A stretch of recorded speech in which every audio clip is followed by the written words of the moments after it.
আসবো? হ্যাঁ এসো। এই যে তোমার কফি। কফিতে চিনি খাও কিনা জানি না, তাই আলাদা করে এনেছি। তোমার সাথে বসে কফি খেলে কোনো প্রবলেম হবে না তো? একদম না, বস। বরং ভালোই হলো, আগার থেকে দোকাবে। চিনি 1 চামচ। তুমি কষ্ট করতে গেলে কেন? আমি নিয়ে আসতে পারতাম। তুমি ঢুকবে রান্নাঘরে? কে ঢুকতে দেবে তোমাকে? মার কাকিমা তো বৌদিদেরকেও রান্নাঘরে ঢুকতে দেয় না। বড় বৌদি তো বছর 4 হয়ে গেছে বিয়ে করে এসছে, আর ছোট বৌদি তো সেই কোন কালে। ছোট বৌদি মানে সহেলি নাম না? হুম। ওর আগে বিয়ে হয়েছে কেন? আরে আমাদের বাড়িতে কি ব্যাপার বলো তো, ছেলেরা চাকরি পেয়ে গেলেই বিয়ে। তুমি এখনো বিয়ে করোনি কেন? করেছে তো, মনে মনে 1000বার করেছে।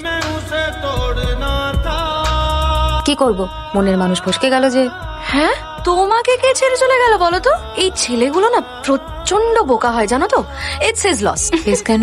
আরো হতে পারে। হতেই পারে, আজকাল তো এরকম হয় শুনেছি। তোমার মা কাকিমা রান্নাঘরে কাউকে ঢুকতে দেন না কেন? কে জানে সারাদিন কি প্যাচাল পারে। আসছে।